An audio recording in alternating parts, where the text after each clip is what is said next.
ओम नमो भगवते वासुदेवाय। मित्रों, अभी तक हमने श्रीमद् भगवत गीता का प्रथम स्कंद का पहले अध्याय से लेकर 12वें अध्याय तक चैनल पर उपलब्ध करा दिया है। आज हम श्रीमद् भगवत गीता प्रथम स्कंद 13वां अध्याय प्रारंभ कर रहे हैं। विदुर जी के उपदेश से धृतराष्ट्र और गांधारी का वन में जाना। सूत जी कहते हैं, विदुर जी तीर्थ यात्रा में महर्षि मैत्रेय से आत्मा का ज्ञान प्राप्त करके हस्तिनापुर लौट आए। उन्हें जो कुछ जानने की इच्छा थी वो पूर्ण हो गई। विदुर जी ने मैत्रेय ऋषि से जितने भी प्रश्न किए थे उनका उत्तर सुनने के पहले श्री कृष्ण में अन्य भक्ति हो जाने के कारण वे उत्तर सुनने से उपराम हो गए। सौनक जी अपने चाचा विदुर को आया देखकर धर्मराज युधिष्ठिर, उनके चारों भाई धृतराष्ट्र, युसु, संजय, कृपाचार्य, कुंती, गांधारी, द्रौपदी, सुभद्रा, उत्तरा, कृपि तथा पांडव परिवार के अन्य सभी नर नारी, अपने पुत्रों सहित दूसरी स्त्रियां, सबके सब बड़ी प्रसन्नता से मनोमृत शरीर में प्राण आ गया ऐसा अनुभव करते हुए उनकी अगवानी के लिए सामने आ गए। वथा योग्य आलिंगन और प्रणाम आदि के द्वारा सब उनमें मिले और विरह जनित उत्कंठा से कातर होकर सबने प्रेम के आंसू बहाए।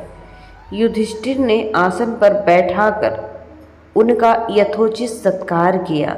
जब वे भोजन एवं विश्राम करके सुखपूर्वक आसन पर बैठे थे, तब युधिष्ठिर ने विनय से झुककर सबके सामने ही उनसे कहा। युधिष्ठिर ने कहा, चाचा जी, जैसे पक्षी अपने अंडों को पंखों की छाया के नीचे रखकर सोते हैं और उन्हें सेते हैं और बड़ा करते हैं, वैसे ही आपने अत्यंत वात्सल्य से अपने कर कमलों की छत्र छाया में हम लोगों को पाला पोसा है। बार बार आपने हमें और हमारी माता को विषदान और लाक्षागृह के दाह आदि विपत्तियों से बचाया है। क्या आप कभी हम लोगों की याद करते रहे हैं? आपने पृथ्वी पर विचरण करते समय किस वृत्ति से जीवन निर्वाह किया? आपने पृथ्वी तल पर किन किन तीर्थों और मुख्य क्षेत्रों का सेवन किया? प्रभु, आप जैसे भगवान के प्यारे भक्त स्वयं ही तीर्थ स्वरूप होते हैं। आप लोग अपने हृदय में विराजमान भगवान के द्वारा तीर्थों को महातीर्थ बनाते हुए विचरण करते हैं। चाचा जी, आप तीर्थ यात्रा करते हुए द्वारका भी अवश्य ही गए होंगे। वहाँ हमारे सुहृद एवं भाई बंधु यादव लोग, जिनके एकमात्र आराध्य देव श्री कृष्ण है, अपनी नगरी में सुख से तो है ना? आपने यदि जाकर देखा नहीं होगा तो सुना तो अवश्य ही होगा। युधिष्ठिर इस प्रकार प्रश्न पूछने पर विदुर जी ने तीर्थों और यदुवंशियों के संबंध में कुछ देखा, सुना और अनुभव किया, सब क्रम से बतला दिया। केवल यदुवंशियों के विनाशी बात नहीं कही। करुण हृदय विदुर जी पांडवों को दुखी नहीं देख सकते थे, इसलिए उन्होंने ये अप्रिय एवं असह्य घटना पांडवों को नहीं सुनाई, क्योंकि वो तो स्वयं ही प्रकट होने वाले थे। पांडव विदुर जी का देवता के समान सेवा सत्कार करते थे। वे कुछ दिनों तक अपने बड़े भाई धृतराष्ट्र की कल्याण कामना से सब लोगों को प्रसन्न करते हुए सुखपूर्वक हस्तिनापुर में ही रहे। विदुर जी तो साक्षात धर्मराज थे। मांडव ऋषि के ताप से ये 100 वर्षों के लिए शूद्र बन गए थे। इतने दिनों तक यमराज के पद पर आर्यमा थे और वहीं पापियों को उचित दंड देते थे। राज्य प्राप्त हो जाने पर अपने लोकपालों सहीखे भाइयों के साथ राजा युधिष्ठिर वंशधर परीक्षित को देखकर अपनी अतुल संपत्ति से आनंदित रहने लगे।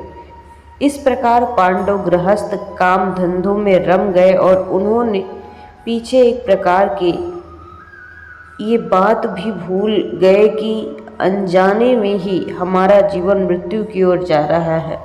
और अब देखते देखते उनके सामने वो समय भी आ पहुंचा जिसे कोई टाल न पाया। परंतु विदुर जी काल की गति जानकर अपने बड़े भाई धृतराष्ट्र से कहा, महाराज देखिए, अब बड़ा भयंकर समय आ गया है, झटपट यहाँ से निकल चलिए। हम सब लोगों के सिर पर सर्वसमर्थ काल मंडराने लगा है, जिसके टालने का कोई औचित्य नहीं है और ना कोई उपाय। काल के वशीभूत होकर जीवन का प्रियतम प्राणों से भी बात की बात में वियोग हो जाता है। फिर धन जन और दूसरी वस्तुओं की तो बात ही क्या। आपके चाचा ताऊ भाई सगे संबंधी और पुत्र सभी मारे गए हैं। आपकी उम्र भी ढल चुकी है, शरीर बुढ़ापे का शिकार हो गया है, आप पराए घर में पड़े हुए हैं। ओह, ये प्राणियों को जीवित रहने की कितनी प्रबल इच्छा होती है।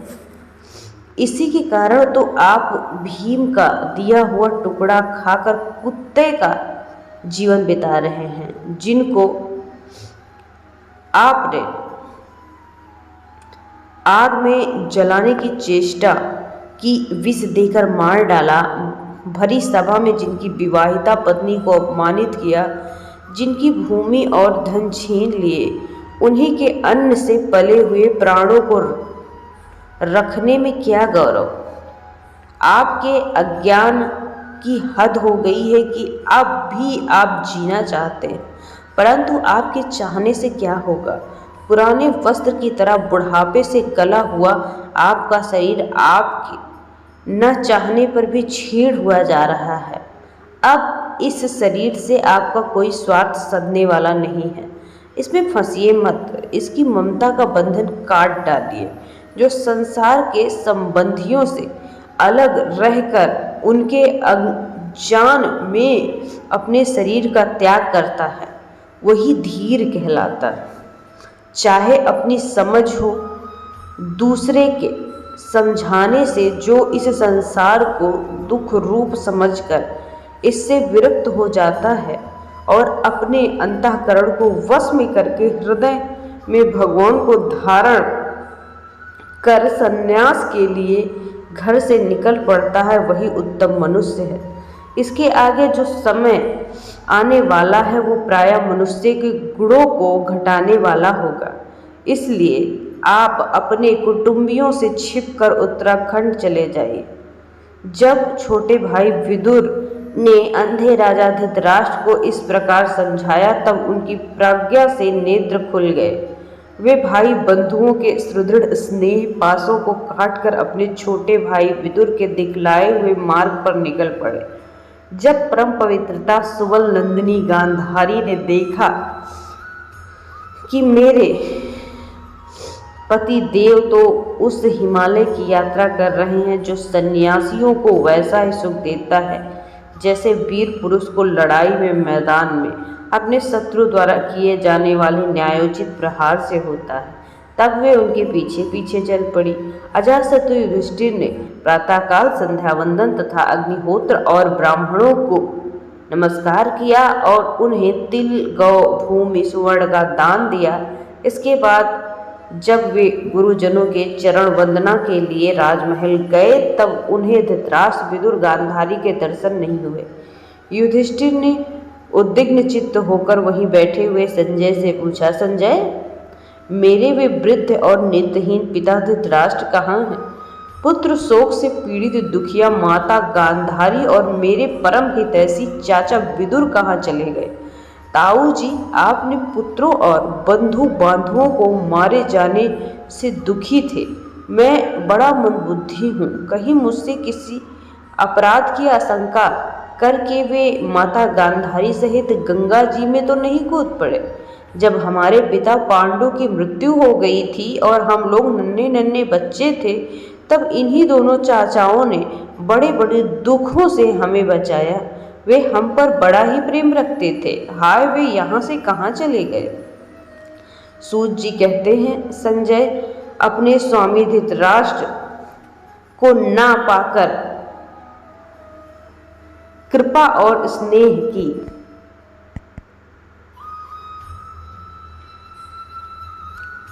करुणा से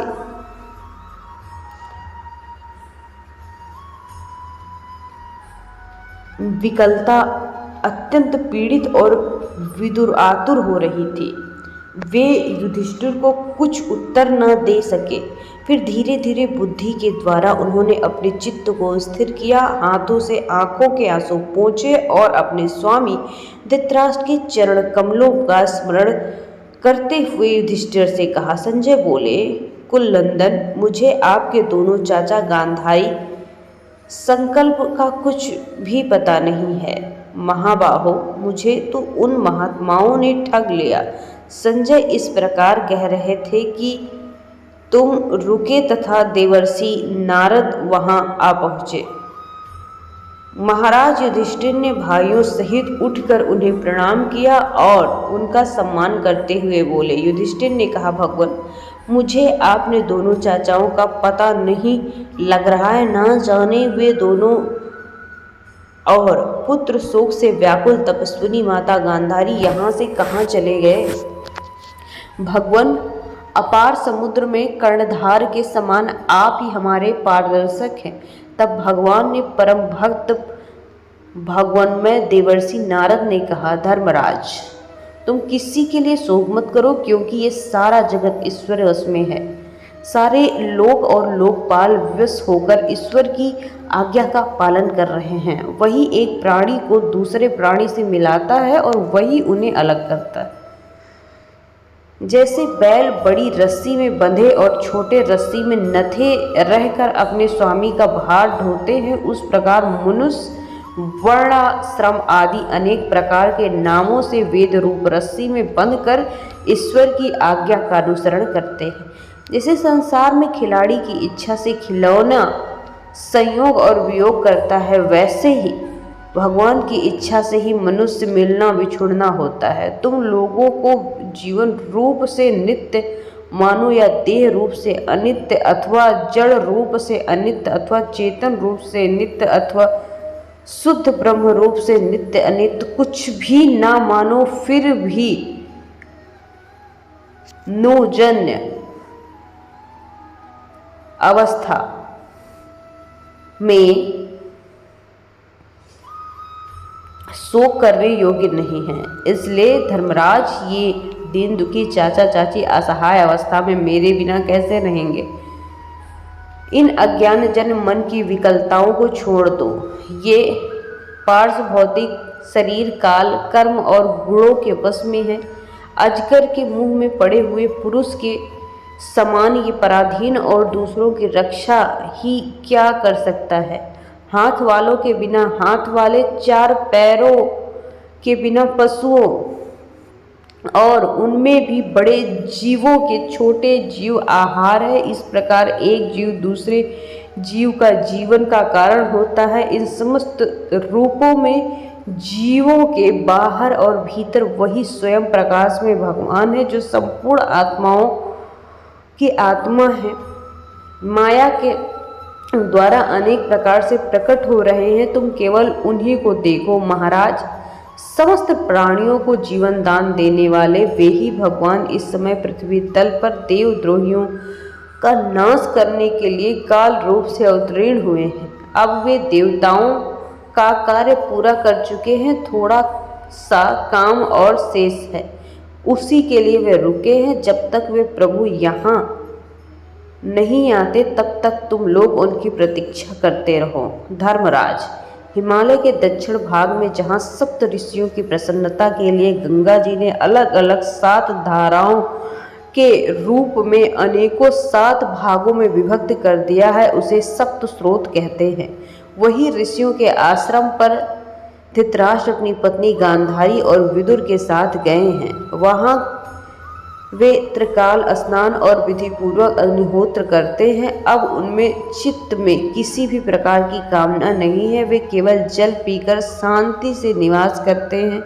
आसन जीतकर प्राणों को वश में करके उन्होंने अपनी छहों इंद्रियों को विषय से लौटा लिया है। भगवान की धारणा से उनके तमोगुण, रजोगुण, सत्वगुण मल नष्ट हो चुके हैं। उन्होंने अहंकार को बुद्धि के साथ जोड़कर और क्षेत्रज आत्मा में लीन करके उसे महाकाश में घटाकाश के समान सर्वस्थान ब्रह्म में एक कर दिया है। उन्होंने अपनी समस्त इंद्रियों और मन को रोककर समस्त विषयों को बाहर ही लौटा दिया है और माया गुणों से होने वाले परिणाम को सर्वथा मिटा दिया है। समस्त कर्मों का संन्यास करके वे इस समय ठूंठ की तरह स्थित होकर बैठे हुए हैं। अतः तुम उनके मार्ग में विघ्न रूप मत बनना। धर्मराज, आज से 5वें दिन वे अपने शरीर का परित्याग कर देंगे और वह जलकर भस्म हो जाएगा। गार पर्यादि अग्नियों के द्वारा पर्णकुटी के साथ अपने पति के मृतदेह को जलते देखकर बाहर खड़ी हुई साध्वी गांधारी की पति का अनुगमन करती हुई उसी आग में प्रवेश कर जाएगी। धर्मराज, विदुर जी अपने भाई का आश्चर्य में मोक्ष देखकर हर्षित और वियोग देखकर दुखित हुए वहां से तीर्थ सेवन के लिए चले गए। देवर्षि नारद यूं कहकर तुम्बरु के साथ स्वर्ग को चले गए। धर्मराज युधिष्ठिर ने उनके उपदेशों को हृदय में धारण कर के शोक को त्याग दिया। बोलो वृंदावन बिहारी लाल की 13वां अध्याय भी मित्रों आज से समाप्त होता है।